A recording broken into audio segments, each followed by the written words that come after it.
called Absolute Body Solutions, where I was then a manager, as well as doing 60 to 65 sessions a week, starting work at 5 o'clock in the morning all the way to 8 o'clock at night. Everyone, like, people class themselves like a fat loss specialist.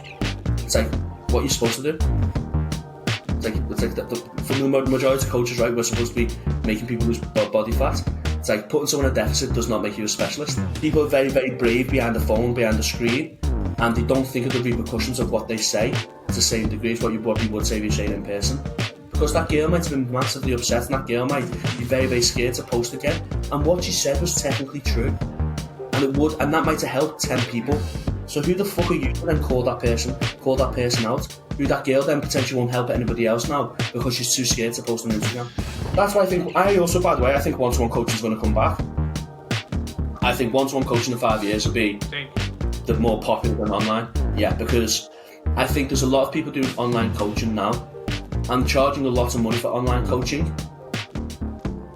And you could argue they might not be as qualified to charge the amount they're charging. I think eventually it'll do a U-turn where one-to-one coaching will be cheaper.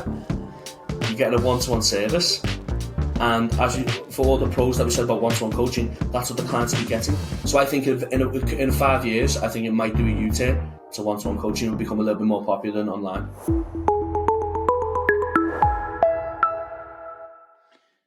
So round two, Ali, we spoke at the end of the last episode we had you on, where we sort of got on to a little bit about the industry.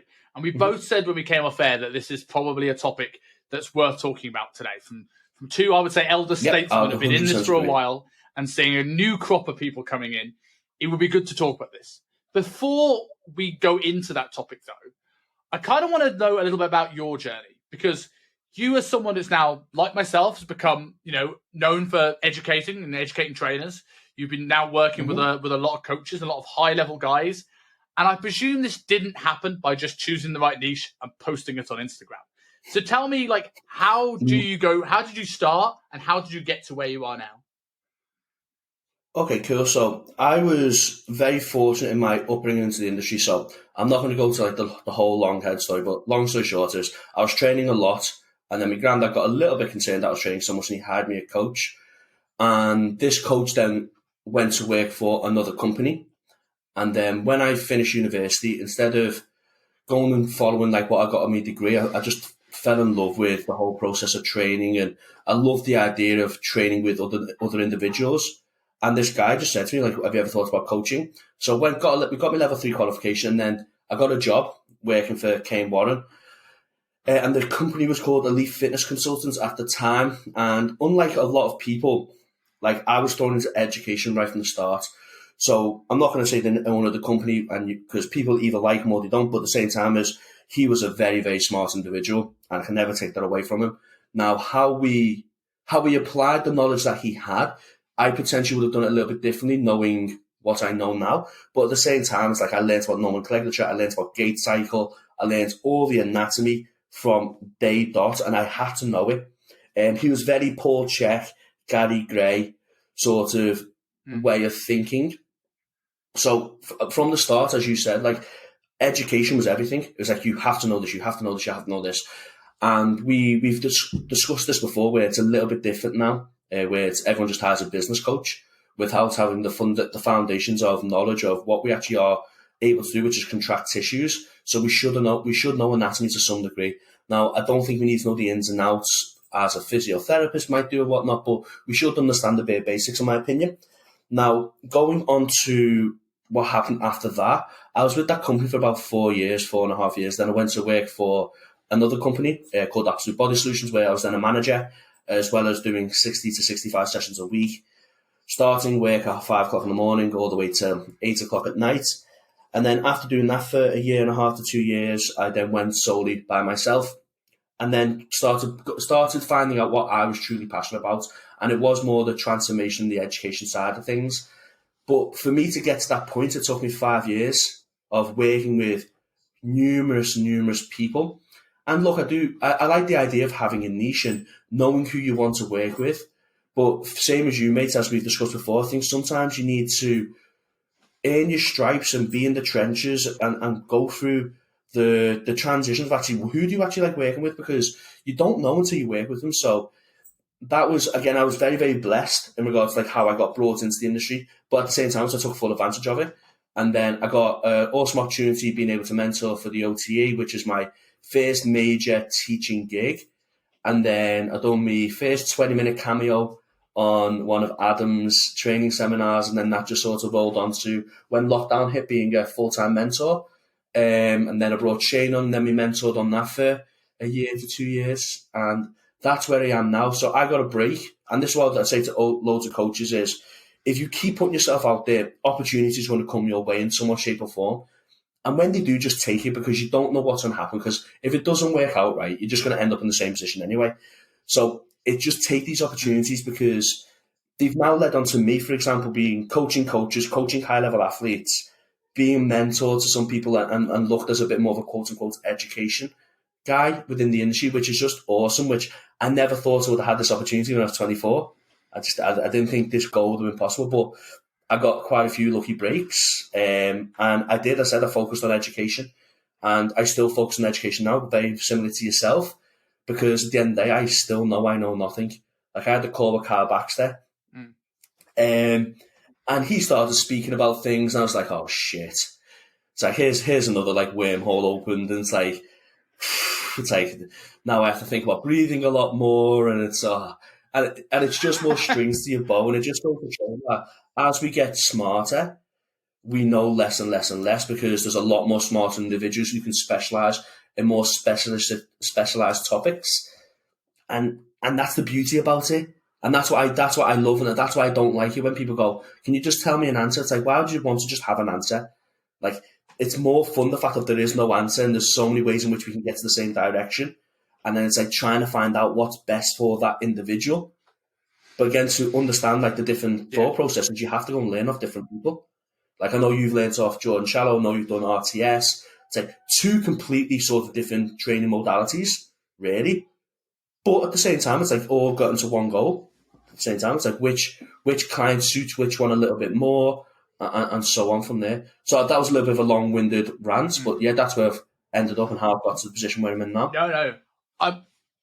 I'm all for long-winded rants, but I totally get what you mean about that feeling. Like, you almost feel dumber the longer you're in this game, because like for ages I had this. When I left my last company, my goal was to go into the education stuff. It's what I knew, right? It's what I was mentoring people, probably more than I was taking clients by that point. And I was like, I'm going to do this. And for ages I put it off, because I was like, I'm comparing myself to Luke Lehman, Jordan Shallow, Michael Goulden, all these great names. And I was realizing, like, I'm never going to feel like I'm there unless I do it, because you just go into a bigger room. The ceiling just gets higher rather than, you actually get closer to it. But like, I'm interesting what you said about taking opportunities head on. I think I'm in two minds about the idea of a niche early on. Like, in general, it's the more you know your niche, the better you're going to have, especially if you're trying to market to people on Instagram. But I find that earlier, I always wanted to be in the education field. My initial sort of inspiration in the industry was sort of Phil Learney. And my introduction to UP was the UP Hypertrophy Leg Days. It was an education seminar that got me there, not a personal training session, But it was loosely there. And if I look back at where I am now and launching courses and mentorships and working with education with gyms, there's no way I would have been there without the last 10 years of working with people on the gym floor, putting this stuff into practice, and just like studying with the idea of this is going to help in 5 years rather than for tomorrow's session. And I feel that, as you said, there are more business mentors now. And I think people come into industry and immediately go, right, this is a quick, get rich quick sort of industry. I can make a lot of money here. And it's almost harder to sell education, because it's like, I can't demonstrate to you the value of this. You either see it or you don't. Whereas someone who's selling business can go, I can make you X amount of money within X amount of time. I can sell you knowledge. It doesn't necessarily, in our industry of all things, does not necessarily mean you're going to make yourself successful. But I think that's the biggest transition from what it was, say, 6 years ago to 8 years ago, where normally the smartest coaches were making the most money, where it's not necessarily that equation now, as you said. I've got friends who are business coaches, and I respect them all. But for me, a business coach, when I hire them, is more from a point of make my systems flawless. like make my business move so it's a great service for my clients. And in my opinion, and this is still my opinion, and don't get me wrong, I still appreciate that marketing is a massive aspect of it, and I've definitely not nailed it. It's not my strong point. I'll hold my hand up to that. But do you know, if you're getting really, really good results and clients are singing your praises because of your service, you will get more clients and you'll make more money. And you can theoretically, you can charge more, because the better your results, the smarter you are, the more you reinvest into yourself. That's how you should be able to charge more. I'm sort of against the idea of just putting your prices up for putting your prices up sake. It's like you're not going to improve if your service hasn't improved, or you've not reinvested into your business, like bought a website or went on a new course that's going to help you work with another type of clientele that you might not have been able to work with before. I don't think you should be able to increase your prices, because there's no other really industry where you just put your money up just because you can. It's like you don't go to your barber and the barber just goes, yeah, me price is an extra £5 now just because. It's like, no, I went and done this course, I know how to do fades a little bit better now. So because I spent X amount of money on this course, I'm now being able to charge a little bit more because my fades look better. So if that makes sense, that sort of transition where now it's just like, well, I'm popular, so I'm going to put my price up by £50. And it's like, it does baffle me sometimes. But yeah, the industry has transitioned a lot. And I'm not saying it's for better or worse, but a lot of people are getting into coaching now, especially online coaching, without potentially, and again, this is where it's like you're saying about knowing your niche. It's like, how do you know your niche when you've not worked with everyone? It's like, when you've not worked with nurses, that was so much my, yeah. So yeah, that was so much my thing for a while. I used to make a running joke. That, like, when someone used to come in and used to be like this ridiculous, like, blonde supermodel looking guy, and it'd be like, okay, that's going to go to my colleague Luke, 7'4" guy. That's going to go to Matt. And then it's like someone comes in with a diabetic needle in their arm. I heart veganism. Hunchback. It's like, that's for Simon. But I made myself a reputation for, like, getting results of people that had no right in getting results. And that's become not my niche, but it's almost like if I work with everybody, I kind of start to piece together the kind of people that I feel I can work with best, or I enjoy working with the most, which I think a lot of people don't get now because they're in a race to sort of go online. I want to quickly get back to your marketing point, though, because I agree with you. Do you think that there is too much of a focus these days on going viral than putting out good content? Like, I see dancing on TikTok. I see things for, like, like people spending so much time on Canva and fancy captions, where I also see people talking about protein shops where there isn't actually a meat source in there. Like, do you think there's more people focused on clicks rather than quality now? So I had this conversation with a friend of mine last week, actually. I think a lot of people are trying to be what they think people want them to be, as opposed to just being themselves. So I think there's a lack of authenticity on it. So I've got a client, and he is one of the funniest guys ever. It's like, he sends me his check-in, and he sends me a check-in loom, just reviewing his week, and I just laugh right from the start, because he is just that funny. So when he puts Instagram content out there, his Instagram content is funny because that's who he is. Where I find out a lot of people now are just trying to make reels funny because they think funny reels gets them clicks. And it's so to go to agree with your argument, yes, I do. Whereas if you're not naturally like that witty and that entertaining, it's like, stop trying to be someone you're not just because you think that's what the industry wants, or that's what's going to go viral on TikTok or whatever you've just said before. Like, I got TikTok last week, and it's absolutely blown my mind, and it's like, I've not touched it since. It's like that just confuses me, TikTok. But it's like, Pete told me to get it. It's like, you need to get TikTok because, like, you can just put a 15-second reel on there, and until you get so many views, it's like, okay, I'll let you govern that. That's not for me.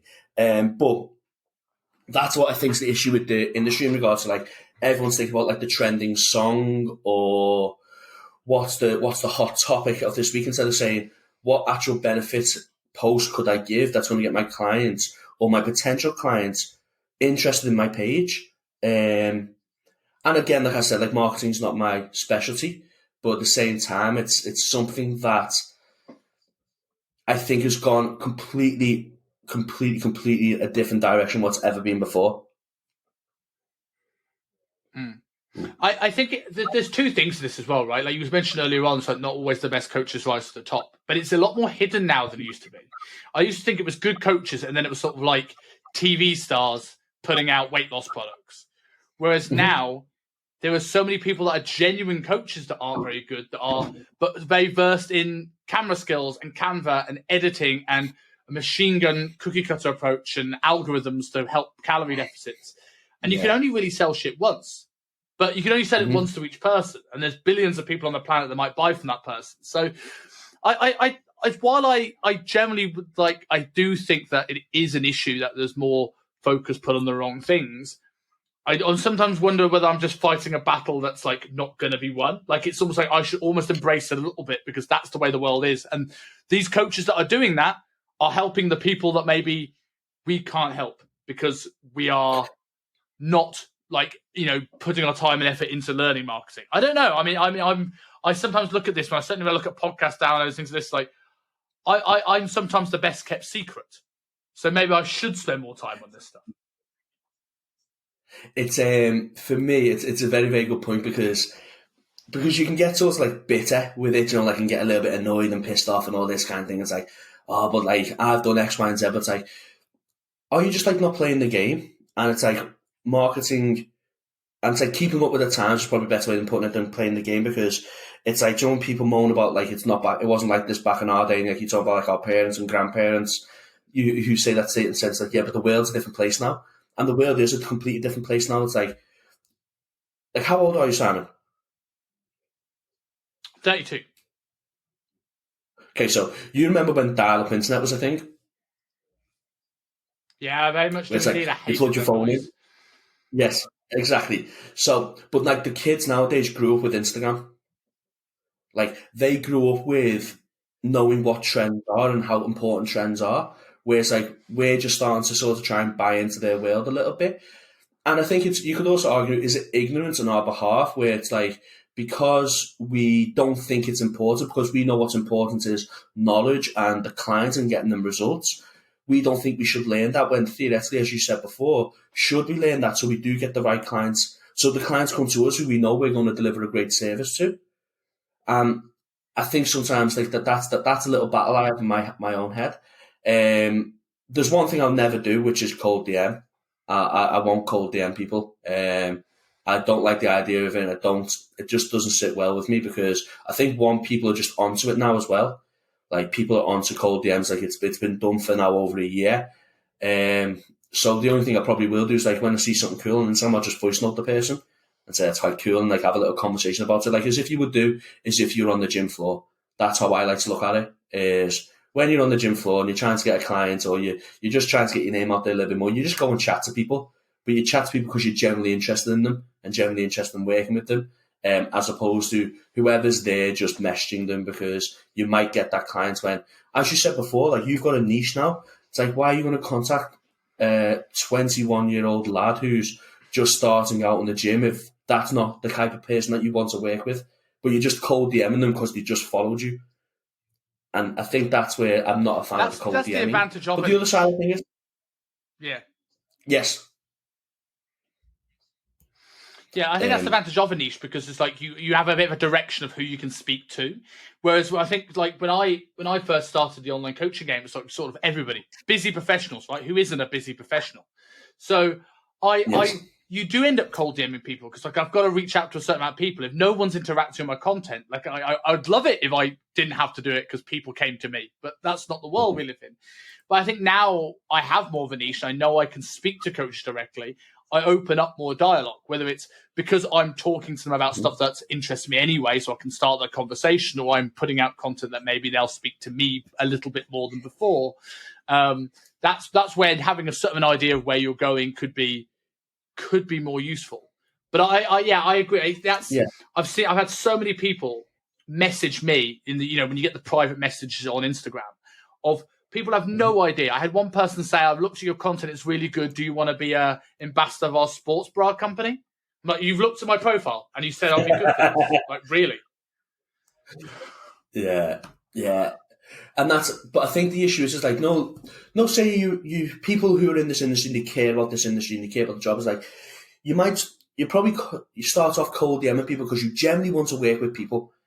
Whereas now, because there's a lot of new coaches getting into the online coaching world who, as you said, it seems like a quick way to make a lot of money.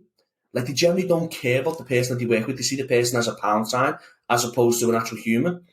And that's where now everyone's cold DMing people, and then everyone is just because like you'll see, you get a message request, and you don't even read it, you just go, delete. It's like, I know it's like you just delete it now. You don't even have to. I don't, and I know it's probably rude as well, because some people actually might be generally trying to reach out to me, but it's like you get so fed up with having them all the time that you do just go, no, I'm not reading it, because it doesn't seem genuine. And I think that's where we talk about this marketing aspect of it. There's a lot of there's not many people who are being genuine when they're thinking about the marketing. It's more just tactics and scripts and all of this, which at the end of the day, as I said, I might just be naive to it and a bit ignorant. And this is the world that we need to sort of embrace as well, and not probably fight against too much. Because you're the same age as me, 32. Am I 32? Yeah, I'm 32. Same age as me, 32. So it's like, we are a bit of a different... Yeah, it's bad, isn't it, when you actually start forgetting your age. We are a different generation. Do you think because this is something I've noticed recently, for a while I've had conversations with people where we're saying that there are more coaches now that we do not believe have actually walked the walk in any sense. And I'm not saying you really walk the walk more than I do, but to the point where not even in the slightest that they do. And I started to think we're seeing the repercussion of it now in people's content than we didn't before. Because I've seen now a lot of people talk calorie deficit, progressive overload, without any real strategy of how to get there. It's like, you've got to be in a deficit, you've got to progressively overload. I'm like, but how? How are your clients doing this? Do you think people now, more than ever, do you think there are less people actually are living and breathing at least once in a life their craft before they're trying to sell a product they have no idea how to get to? So I remember one of my first ever major course that I went to was the M10 Physique Camp. And Mark Coles made this statement, and it's never ever left my brain. It's like, before you think you've got the authority to make people get in shape, you've either had to go through a fat loss phase yourself, or you've had to go through a muscle building phase yourself. And that's something I truly believe in, because I do an extreme sport. I'm not going to lie, bodybuilding is an extreme sport. And I'm not even that good. I'm good, but I'm not that good. There's elite of elite, but I just love the challenge of it.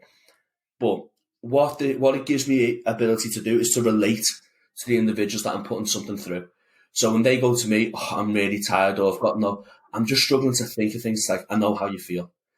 And I don't think coaches need to be inside out, and I don't think coaches need to be massively jacked. But I think coaches need to understand the process that they're putting their own clientele through. So if you're trying to class yourself as a marathon trainer, like you train people for long distance running, you better be practicing long distance running yourself. You might be able to understand energy systems, understand gait pattern, but if you don't actually understand what it's like to run X amount of miles, you're trying to tell people to run X amount of miles, I don't think you can have the authority there. The same way if you're trying to tell someone to get absolutely dick skin lean, but you've never been dick skin lean and you don't know what it's like knocking on death's door, I don't think you can have that authority. And again, I don't think you need to walk around like that. And I don't think you need to be that 24/7, but I think you need to put yourself through it at least once to go, okay, look, I know how you're feeling. I know this is very, very difficult. And it's the same when people are trying to put on muscle, and sometimes you are force feeding yourself, because it's not an easy process. Eating a lot of 1,000 calories on a day-to-day basis, people go, oh, it sounds great. That it's really not. If you're doing that for over a year, you do get the sick of food. But when you've been through that process yourself, you can really relate to the clientele that you're asking to do something. So yes, I do think there's a lot of clients who don't practice what they preach. Because Pete says this, and I will throw Pete under the bus here, but he's so right in what he says. It's everyone, people class themselves as a fat loss specialist. It's what you're supposed to do. It's from the majority of coaches, right? We're supposed to be making people lose body fat. It's putting someone in a deficit does not make you a specialist. And that the word specialist is thrown around so much now. And it's it does make me chuckle, that, because 10 years ago you'll never call yourself a specialist unless you've done X amount of courses or you've been through X amount of education. then actually think like you might warrant that word to some degree. Like I think I've got like physique specialist, like physique transformation specialist, but I like to think I can probably put myself in that bracket a little bit. But that's took me 10 years plus to be able to like sort of class myself as in that kind of world. But yeah, to answer that question quite simply, I don't think people in this industry now truly walk the walk like it was 5, 6, 7 years ago. No, and I remember when I first started the industry that everyone was so huge. And like, not as like yourself, I don't think everyone has to walk around like that. But I do feel there was this sort of like, again, we'll go into this in a second, there's a downside of just this hustle, hard work culture. But there certainly is the times have changed now where it's all about working smart. It's all about ice baths and flotation tanks. And I like both of those things.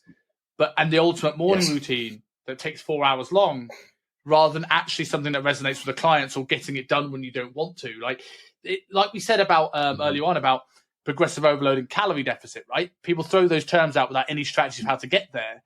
You know, like I think there's so many things. Discipline is another one, right? People say motivation is rubbish. It's about discipline. Fantastic. How are you achieving that discipline? That's so easy to say. Yeah. You need discipline, calorie deficit, and progressive overload. Go into the world and just get it sorted. When you've been there, you know where those struggles are. You know when people are like being lazy, and you know when people are struggling and need you to help them.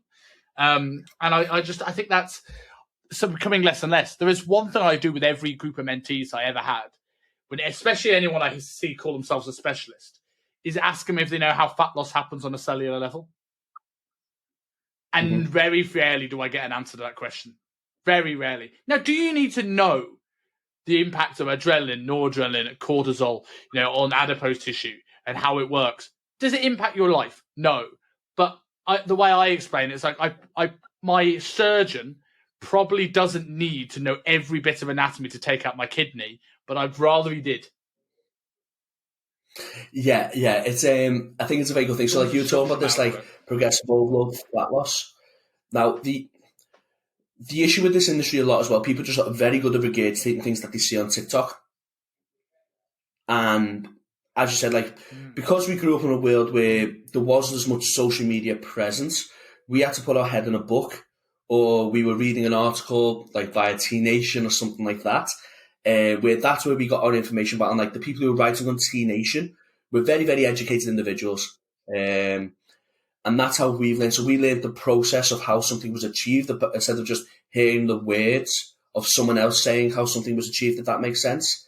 Because like you can argue like JP was the big person who made progressive overload like this massive word. But like JP learned from Dr. Scott Stevenson, who learned from Dante Trudell. So like it was going miles before JP. And JP just made it a lot more user friendly, if that makes sense. Like it appeared to a lot more people. And that's why I'm a big fan of him. Like I'm a big fan of JP. I think I just love watching him train. I love to train with him because I just like to see what it's like to see with someone train with that intensity. And I think because like that can't be replicated.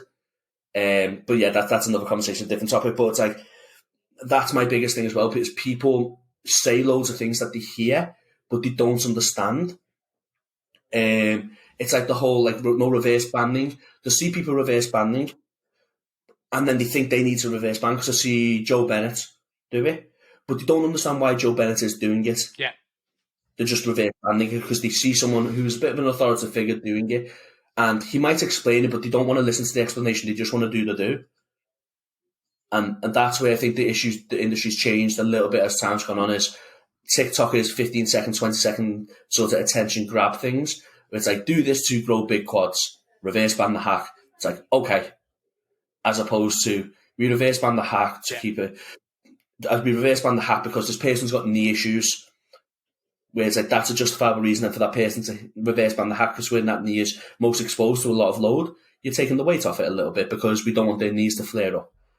And there's none of that anymore, mate, where we have to justify why we put exercise into programs, or we have to justify why we put a certain nutritional protocol into a client's diet. People just do things without any thought process. Do you know what I've seen a little bit less of? We talk about like things like being like 15-second sound bites, and it's often these things of little tips and this educational stuff, and we spoke about captions before. It's been a long time since I've seen a 15-second clip of someone going to failure. And I wonder if it's because less people do it. So this the whole comp of like reps in reserve or training to failure now, isn't it? Like me and Pete talk about this a lot, and like me and Pete have got a very, very good thing. Is just, I don't care, really. It's like I generally don't care how people train as long as you're training hard and you're making progression. But the amount of people that you, because like again, like we had this conversation before we jumped on the podcast. That's something like I'm not going to talk about, but it is that thing. So when people can't do something, they demonize it. Because training to failure is fucking hard. Like training to absolute failure takes a fair bit of balls, and you've also got to trust your training partner that you're training with to save you if shit hits the fan. And I think it's a hard thing from a psychological aspect to really delve into that place. Like, so my girlfriend's an IFBB pro, and she pulled 190 off like 4-inch blocks yesterday. Now my girlfriend's only 5'4", so you can work out the mechanics of that. But to put 190 on a bar for a female is fucking ridiculous. And like, I give it all the shit in the world to like, I hack squat 7 plates aside, and she done 6 plus 10, 6 plates plus a 10 plate. And I can make all the excuses like, yeah, but your feet's a little bit higher. You don't go as low. Like your range of movement should be a little bit more than that. All this kind of bullshit, right? But it's the fact that she puts 6 plates plus a 10 on a machine, and she has that thought process of doing it. That's the most impressive thing. And I think there's less people now going, I wonder if I can do that. Like, no, like pushing that boundary of if, but, and maybe. Whereas people play things potentially a little bit safe now because they've heard that you don't want to fry your CNS system, or you don't want to overtrain and all this. And you know, like, and like that's all things that we should definitely be taking into consideration. But most people can't overtrain because they don't train hard enough. Like, that's a simple fact. It's like, well, to really put yourself in a hole. Exactly. Yeah. So to answer that question, I think like training to failure, the reason why people don't do it is because they haven't got it in them, and the reps and reserve model suits their personality and persona a lot more, which doesn't mean it's right or wrong. But in my opinion, still, training to failure is the better option. That's my opinion, though. Yes, absolutely. I agree with you in that 100%. And it's all these people that talk about training to failure. You mentioned earlier on about reverse banding and people seeing like, oh, I'm going to do that rather than understanding the how. Mm-hmm. And we spoke about it on the mechanics episode when you came on last time about people like not potentially understanding mechanics. Is that people look at reverse banding as a way of making it easier when actually it's a way of making it harder. And when you've never gone there, you don't know that that's the answer to this. You don't know that's the pursuit. And I have a very big thing about reps in reserve in the fact that I generally think that most people don't know where 1 to 2 reps in reserve is, let alone stopping there. And I would like to take all of those people that talk about reps in reserve and on Instagram and put them in a room with you and see where you take them, because I think it'd be very different from what they think it would be. Yeah, so I've been training, let's say, like, like when people say they've been training properly. So I've been training properly for 7 to 8 years now. Say the full JP method of training hard kind of shit. Understanding volume, understanding recovery. So say 8 years. I still think I'll struggle to say what 2 reps is, 2 reps in reserve is. And the thing about me for that as well, for me, Simon, is like, I'll leave that set and in my head I'll be going, was that 3 or was that 1? It's like, was that 3 reps in reserve or was that 1 rep in reserve? So have I actually hit that 2 reps in reserve? And because of how my mindset works, I'll be thinking too much into it to the point of I then probably couldn't fully enjoy the rest of the session. And again, this is why I think the reps in reserve model will suit a certain type of personality who potentially don't get so emotionally attached to certain things and can go, okay, cool, that was in the 2 rep in reserve parameter, I can go on to the next exercise now. Because I understand the concept, and I think on paper the concept works very, very well. I can't argue against it, but I just know with me and my personality and me knowing a lot of other people who like to train, like argue how like we like to train, it'll fuck with our heads too much. And I think that's the downside to it if people can't sort of let the emotional side of training go, because there's nothing better for me than dying on a hack squat. There's just nothing. Like there's nothing that gives me a kick where it's like I trained with my mate Nathan yesterday, and we done the Atlantis pendulum, and he got 9 reps, and I got 10, and I could have finished that session there and been happy as Larry because I beat him. And it's like I don't care if you're in a deficit, I still beat you, and that's that. You wouldn't have got 10. You wouldn't have got 10. I don't think. And I've seen you train. I know how tough you are. But I don't think you would have got 10 if he wasn't there. And that's competition. It does everything, right? And that's why a training partner's great. Mm-hmm. Yeah, but I love the fact that you use hack squats as an example, because I think there's, when we talk about reps in reserve as well, there is a difference between skill-based lifts and output-based lifts. People who are coaches who sit there, listen to this and go, oh, well, I train to 1 rep in reserve. But 1 rep in reserve on a back squat is hard. Do not get me wrong, but it's totally different. And one of the things you mentioned to me before we came online, saying, like, am I excited about moving back to the UK? One thing I am excited about, no disrespect to the gym I work in, it's brilliant, but I'm looking forward to joining a gym as a purely like a machine-based bodybuilding gym, and almost take me through, it's been a long time, take me through a phase of doing almost sort of like a Mike Mensa style blocker training, because it humbles you. It makes you realize again how hard you can work, because you think you're working hard when you're doing dumbbell presses and back squats and deadlifts, and you realize there's a layer to this. There's a layer to this that you can't do. And if you truly want to build muscle, I think there's nothing replaces getting some of these really externally stable machines and just take output to the next level. And I haven't done that admittedly in too long, so I've not had the resources. This is a really, really cool topic, this, because you know who Nick Clough is, don't you? I'm assuming. So obviously he's done a lot of prescript stuff. Oh, you don't know who Nick? Okay, right. Follow Nick Clough. I'll send you his profile after this. Nick Clough is a very, very, very intelligent man. He's a big advocate of prescript. He's done a lot with JT University as well. Now, Nick was talking about this sort of concept now of, like I said, like an incline barbell press compared to an incline Smith press. Now, when we look at an incline barbell press, it's a lot more of a, as you said before, it's a skill-based movement. There's a lot more of stability aspects to that lift that are probably going to give out before the muscles that you're trying to target are going to fatigue. So the way he does this, and this is what I really, really like this concept of, say if he's got 2 sets of incline barbell press, he'll go to what he classes sort of like his skill failure level on that movement, and then he'll go to an incline Smith, and then he'll go from that force production point of view, because obviously because you're a lot more stable, you can exert more force, and then you can take that tissue to a true failure perspective. Then as he gets better at the skill of the incline barbell press, he'll reduce the work needed doing on the Smith press until he's mastered the skill for his body on the incline Smith press, in the incline barbell press, to the point he doesn't need the Smith machine press now. Because what people don't appreciate is, if you've not barbell squatted, if you've not done a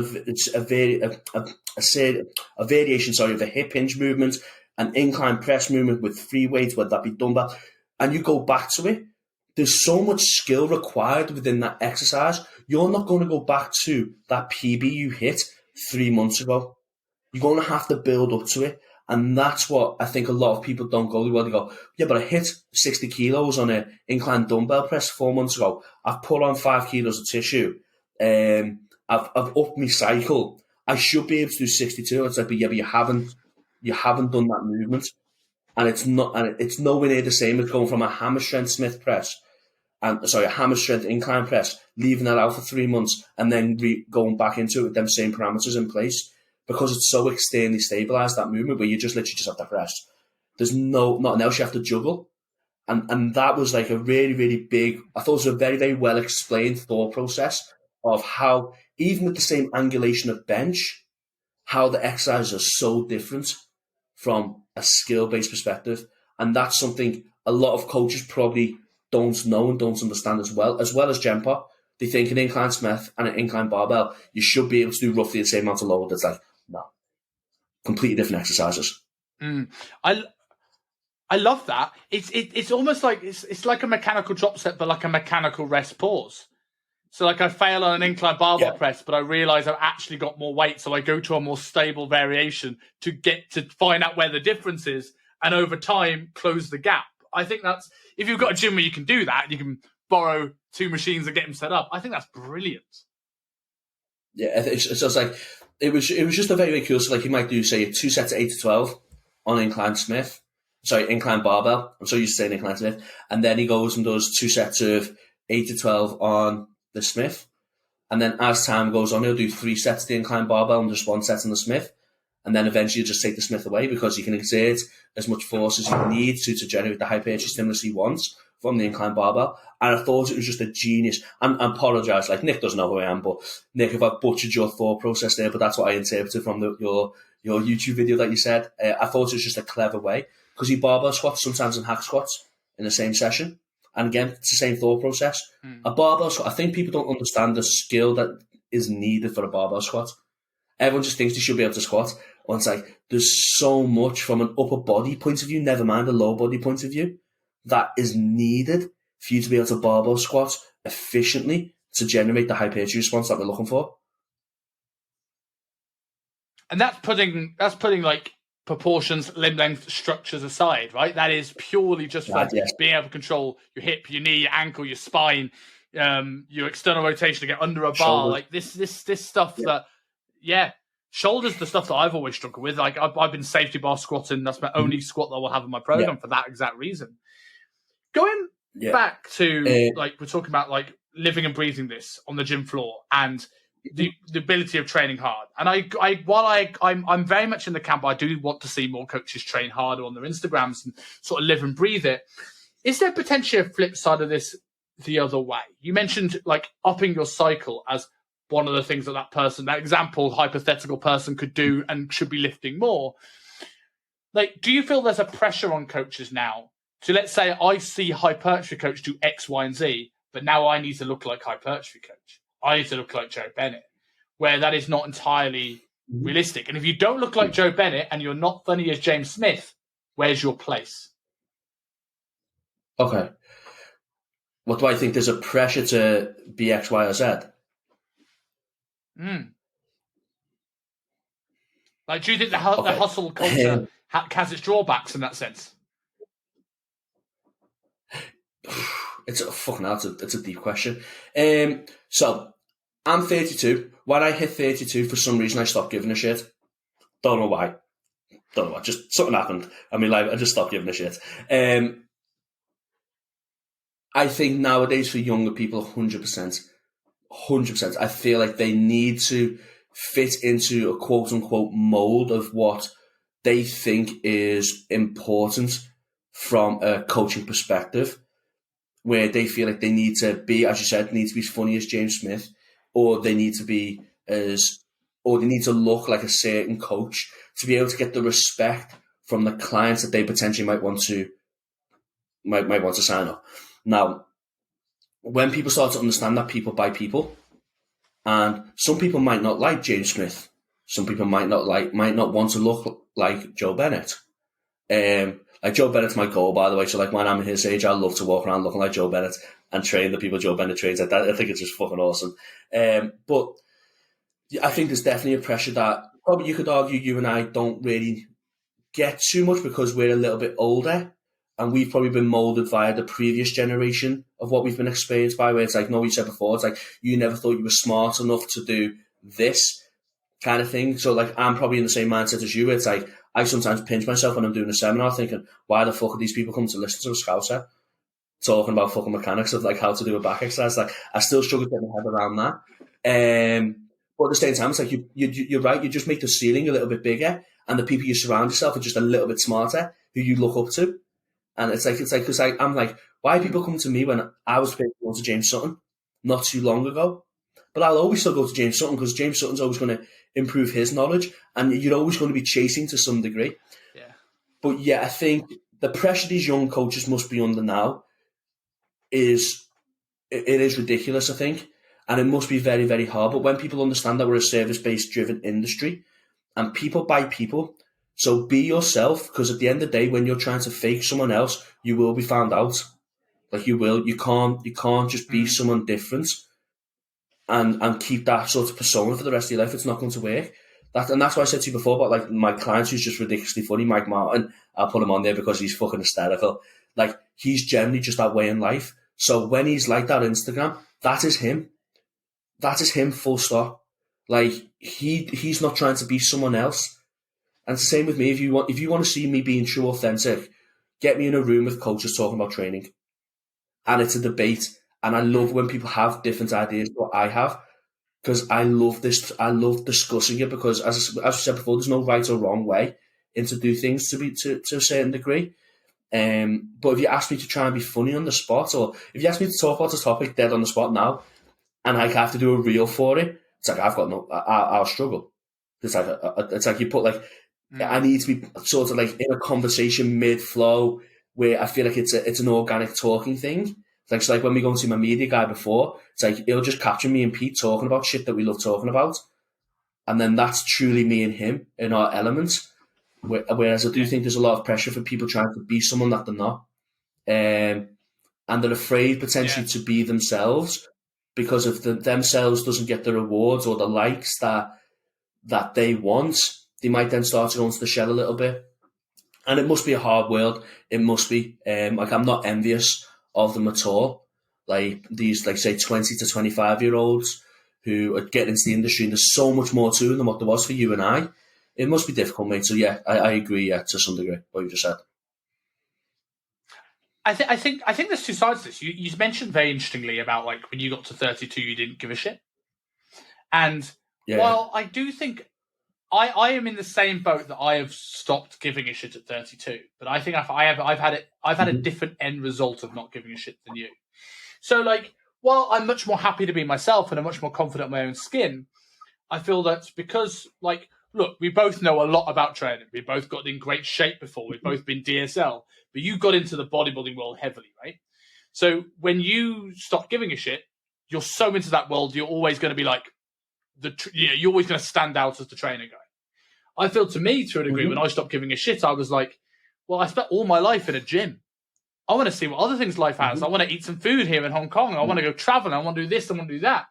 And I found that I've had that pressure more as a 32-year-old, because me trying to explore different parts of life is almost at a little bit of conflict sometimes to keeping up a physique, leaving an example to my clients. It's the same thing of not giving a shit. And I think that's very interesting, because you live and breathe it maybe in a slightly deeper way than if not I ever have, but certainly than I have in the last 2-3 years, as opposed to when I was 24, everything was about eating, training, making my own pre-workouts out of individual things. Whereas now, less so. You know, okay, so on the flip side to that, though, you've lived and breathed it. And that's why you've still got that authority standpoint of it. Now, I always question, like, because this will be probably my last competition when I do in 2024. It's like, what's the next thing? Like, what's the next thing? Because I always have to have something I'm working towards. And I've got no idea, if I'm being honest, what that will be at this moment in time. I'll still train and eat, because I love the bodybuilding style life, if that makes sense. I love the regimented aspect of it. It makes me a lot more productive as an individual. But when I say I stop giving a shit as well, it's like, I'll put something out there if I just think it's valuable and can help one person. Whereas, say, a couple of years ago, I'll be worried about what other people would think of my post.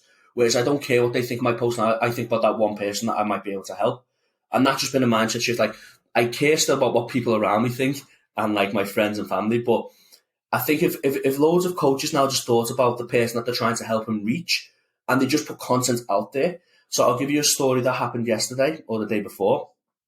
One of my friends is on some kind of media course, and there's a group of people on it. And this girl put a story on saying, instead of eating a large chocolate bar, just have a smaller chocolate bar. So you're still having the chocolate, but you're just having a lesser size version of it. Excuse me. And this guy jumps on and records her reel and starts slagging this girl off. It's like, why? Why? It's like, why? Like, what is the point about that? Because what that girl said isn't incorrect. Your thought process of just don't eat the chocolate in general, that'll work for a certain percentile of people. But some people haven't got, as you said before, haven't got that discipline at this moment in time for whatever reason that may be. And the fact that you've got the time to jump on Instagram, create a reel of you talking over someone else's reel, which I don't know how you do, by the way. I've got no idea how you do that. But it's like, why? Or for some clickbait, and like, what people don't understand, so like my girlfriend, I said she's an IFBB pro, but a year ago, she would be terrified to put something on Instagram because she'd be afraid of what people would say about her form, her training, like if she's done something correct or she says something silly. And if he would have said that to her a year ago, she would never post ever again. And it's like, you don't know the detrimental effect of what you're saying. And the other thing is, like, would you say it to the face? So that's the thing, is like, would you say it? Like, would you say half the shit you're saying on a fucking thing to my face? And the answer for the majority of people is probably no, you wouldn't. But it's so easy to type things, because I can guarantee around night, nobody would say half the shit that people would say people look like China.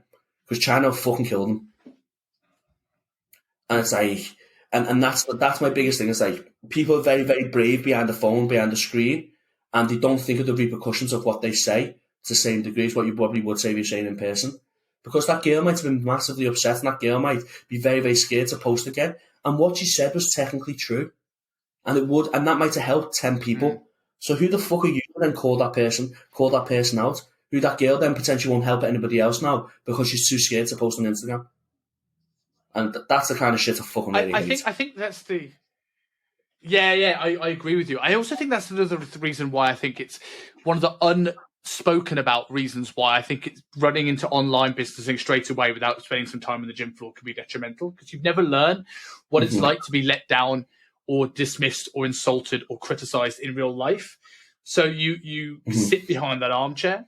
And I've certainly dealt with that. Certainly working with coaches now, you find some great, like, coaching work on the gym floor are generally very professional, very polite, very hardworking. And I find sometimes the people that go straight into the online world don't have that much integrity. And I had this recently where I had someone, I don't mind if I call him out, because this is what he did. Someone signed up to my mentorship and literally asked to push his payment back because he wanted to go away for his birthday on the piss, and money was going to go on that instead. I gave him the benefit of the doubt, and then he just stopped messaging me and cancelled the subscription on his payment plan, right?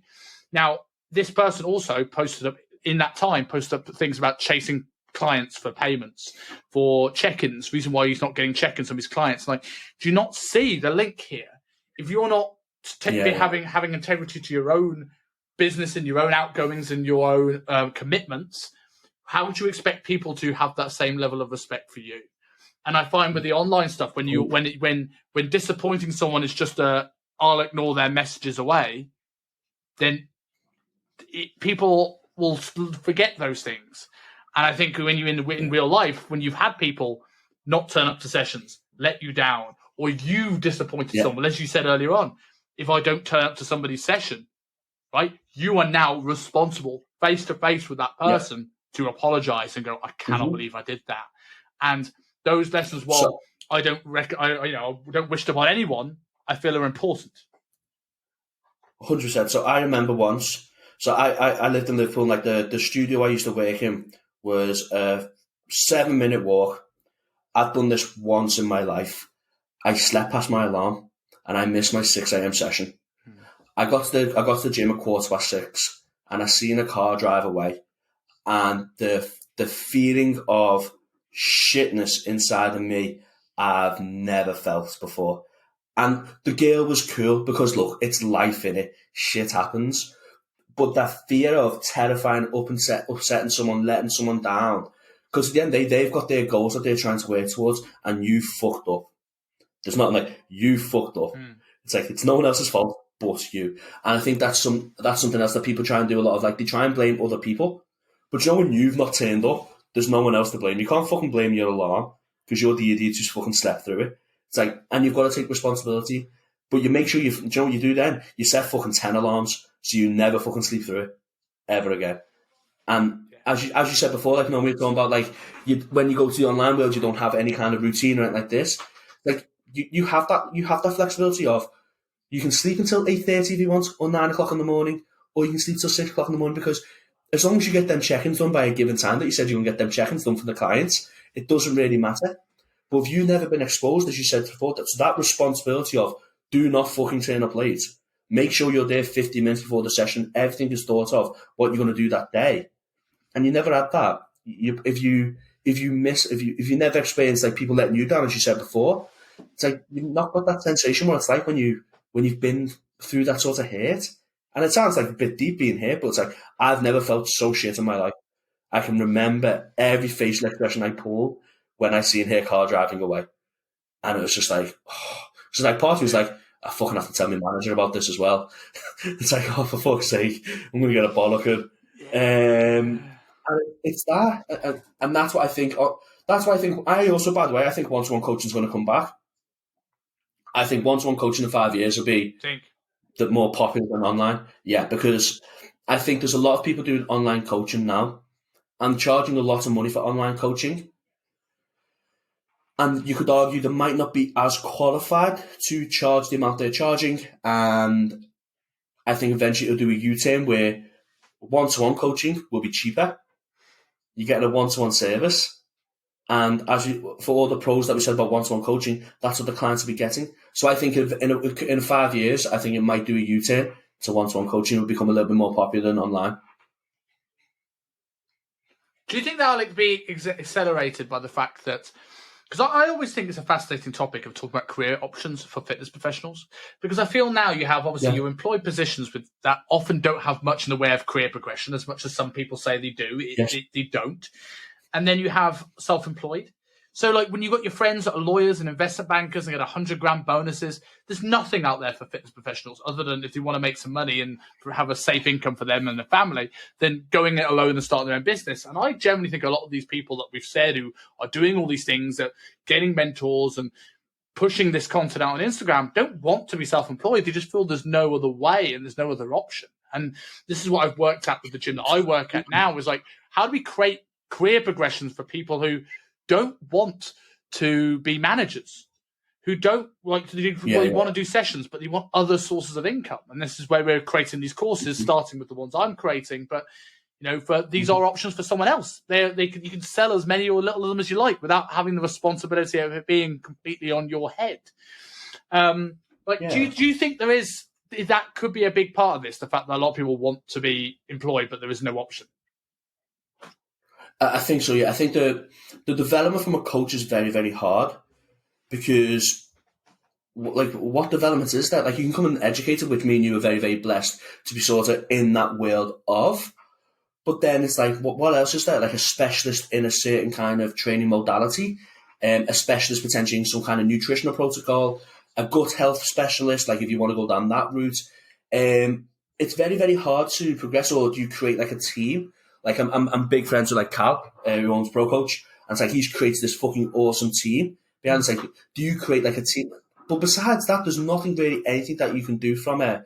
Like you said, going to a manager and going to another role and going to another role. It's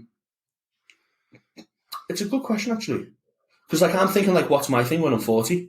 Even with education, it's like yeah, even yeah, with that's what I mean. It's like right? Like, what we do education, and it's. God, yeah. So I was saying, like, even with education, though, we have this thing where, like, if you're not self-employed, because it's very hard to quantify education. Imagine working for a company and wanting to run education. There's an element of like, okay, well, Jenny here has got 5 more results. But is that directly because of you? Is that because she just got more experience? Is that because she's nicer? Is that because she's learned some stuff on her own? Like, it's hard to, like, if I was a sales guy, I could go, I brought in this much money into the business, so I want a cut of this. It's very tricky with education because it can't be quantified in the same way as a manager or a sales guy could be. So unless you're doing your own seminars and your own courses where the amount of people coming into the thing, it's a very hard thing to quantify to make good money from. Yeah, true. It's a very, very good point. Yeah, to be fair, yeah, what you're all saying is I can't disagree. I've never really thought of it, to be fair. If I'm honest, I've never really thought of it like that. Good question. You have to leave me with that one. I'm gonna have to ponder that. So, like, because, like, yeah, have a think. So, go on. No. I wasn't going to add anything. Just saying because I need to think of it. Yeah, it's got me thinking. So, to leave you with something, because I know you've got content to film and places to be. We've been obviously ragging on some of the negative sides of this industry. But what are the good things that you see from the industry now as opposed to when we started 10 so years ago? this industry is the best. This industry, my job, is the best job in the world. It's like we talk about the negatives and the negatives, they are negative, but they're not that bad. But put like this, if there's no such thing as social media, me and you probably would never been in contact. And it's like you get to reach and speak to so many people via these modalities now. And the beauty about online coaching is you don't work with just the encatchment that you work with. Like I've got clients all over the world. When I say all over the world, it's like majority in the UK, and then you got a few sporadically put on other countries. But it's like, it's the beauty of our job.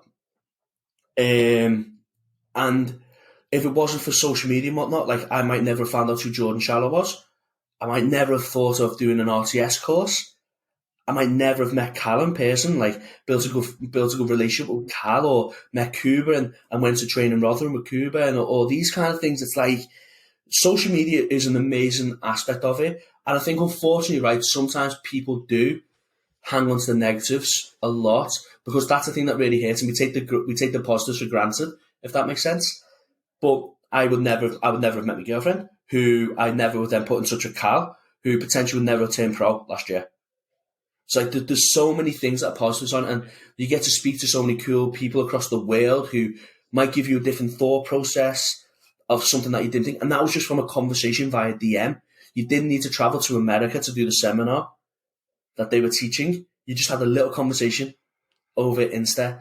And there's so many positives too. So I don't want people to jump on this thinking that me and you are slagging off social media or the new way in which the world works. Because as I said to you before, mate, I think sometimes we have to look at ourselves and go, is it just us being a little bit lazy and naive and a bit ignorant to the way the world is now? And we have to reflect on ourselves and make our own answers off that. But mate, like, I wouldn't be able to post an Instagram training video about me talking about a hip hinge that I'm doing and reach so many people, and people go, that's fucking cool. And some people have never spoke to going, shit, mate, I've been looking at your progress, and the fact that you've went from X amount of load to X amount of load, that's fucking cool. And I don't care who you are, that makes you feel good inside. When someone's like giving you a nice little compliment like that. And you do get the dickheads. You do get the dickheads who are keyboard warriors and whatnot, but the majority of people are actually fucking really sound and say really, really nice, positive things. And that's the beauty of it. I think we pushed the negative side of this to the front of this podcast for the main aim that we just want this industry to be better.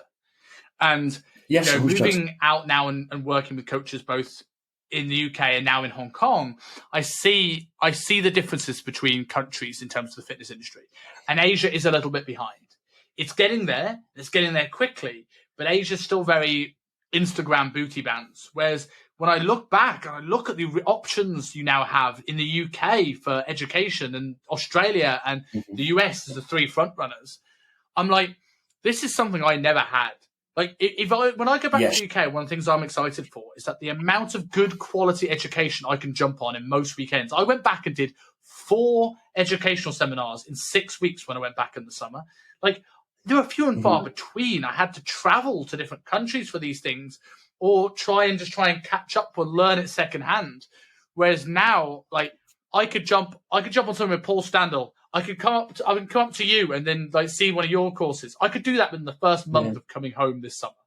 And the fact that I can do that, I think is incredible. Certainly in the UK. And I think the UK, for every person we think doesn't truly understand mechanics and maybe applying it badly or maybe preaching it badly, at least they're trying to learn. And that's something people 100%. Wouldn't have even been privy to, let alone trying to understand it, right? And you learn by putting content out there. And some of it will be wrong. I have put out a lot of shit content, for sure. And I probably continue to. But I think that's people want to be better. And I think that's the best thing about this industry now. If we can leave on one note, it'll be like, look, as long as you're putting out a post with good intentions and like you believe to what you're saying to be true, it's like, just post it, because what will happen is if something that you're saying is not technically correct, and this has happened to me before with James Sutton, if something what you're saying is like technically not correct and you might have missed something out, the people who are generally good people in this industry would just send you a DM going, look, you might have just missed this point. They won't call you out. Like the good people in this industry won't call you out. They'll just try and help you with potentially something that you've forgotten to mention within your post. And then all you need to do is next time you do a post similar, just make sure you include it. But what might have happened is you might have done a post and it might not have been technically correct, but 80% might have been. And then that person who's read your post might go, okay, cool, I'm going to apply that with my next training. So the fact that they might have been fucking up their barbell hip thrust, because that's the post that I got called out with by James Sutton, but like the few tips that I think it was like 6 years ago, I can remember it. But the tips that you've given to them, besides the 20% that wasn't correct, makes their barbell hip thrust better and they feel a better connection within their glutes, the setup's better, they feel more braced in the abs. It's like you've helped that individual, and yes, it might not have been perfect, but there's no such thing as perfection, mate. And me and you, we're still going to post some shit now, and in 5 years' time, we're going to look back and go, what the fuck were you talking about? Because as we said, mate, like, we're always evolving, we're always developing, we're always getting smarter. Because people are starting to understand the human body more and more and more now, to the point of our training is always going to differ to some degree. You still can't get away from training hard. Like, that is still the one key fundamental I think that needs to be applied. But the way in which we apply training is definitely going to differ from now to 5 years. And it's just fucking cool, mate. And if people just have the balls, be authentic, post what they think is generally going to help people, you're moving in the right direction. And as you said, mate, like, people now are so blessed that there's programs like Kajabi, where you can go and do, like, I've got J3 University up on my tab here. You can just go and do a course with John Jewett via the internet. I don't have to travel to, I think he's based in Texas. I don't have to travel to Texas to go and listen to him talk. I can do his whole module that he would have put 6 months into writing, and I can go and do that from the comfort of my own office, which me and you wouldn't have had that luxury 5-10 years ago. Completely agree, and that is definitely on my to-do list in terms of courses at some point soon. But mate, that's been absolutely awesome. I've enjoyed that. And so if people want to learn more about you or come to one of your courses, because you're now doing them, as you said, like monthly or every other month, where can people find you? So my Instagram handle is, I think it's Ali _ I still don't know my new name on Instagram. I'm still really, really bad at it. It's Ali _ Premier Physique. That's where my technology is. Now I'm working with a supplement company called 4 Sports. They've got a members website, which is £6.99 a month. And the cool thing about their website is you've got loads of athletes posting about their journeys and what they're going through. And a lot of the athletes are just normal people. There's like my girlfriend's on there. There's a lot of other athletes who just talk about their journeys. And then they've always got the educational side of things, which I'm taking over. We've got a physiotherapist work on there. We've got a posing coach as well. So for people who are basically what the whole website's supposed to be is, when we were 16 and 18, it's like what we wish we fucking had at our disposal when we were that age. So that's what Robbie's trying to create, which is just fucking awesome. So if you go on 4 Ball website, you can just sign up. It's £6.99. And it's taking people from the bare basics to more advanced things as time goes on. And it's really, really cool to be a part of. I'm very, very grateful for Robbie giving me the opportunity. So yeah, 4 Ball, and then my Instagram is Ali _ Premier Physique. If people want to hear me rant and talk about shit that they may find relevant, and they might not, and they might just want to slag me off on Instagram, which is cool. Love it. Yes, just make sure you do it over a DM so we can come back here. That's the lesson we've learned from today's show. But for that, mate, this has been a great chat. I've loved that. When you come off air, send me the link to the that website. I'll make sure it's in the show notes. And I'm definitely at some point when I come home in June, well, I'll definitely pop up and give you a visit. We'll do, as we said, we much prefer filming content when it's in our natural habitat. So let's just film a workout, and then we'll maybe find a good podcast studio where we can do this in person without a slight delay. Yeah, well, what we could call when you come back in June, like I've got my media guy's got his own little podcast studio set up, so we'll just pop there, we'll record something, we'll go and train, grab some food, and just create some good content and have a good laugh. At the end of the day, that's what it's all about, mate. Sounds fantastic, mate. Appreciate it as ever. Speak to you soon. Thank you very much for having me on.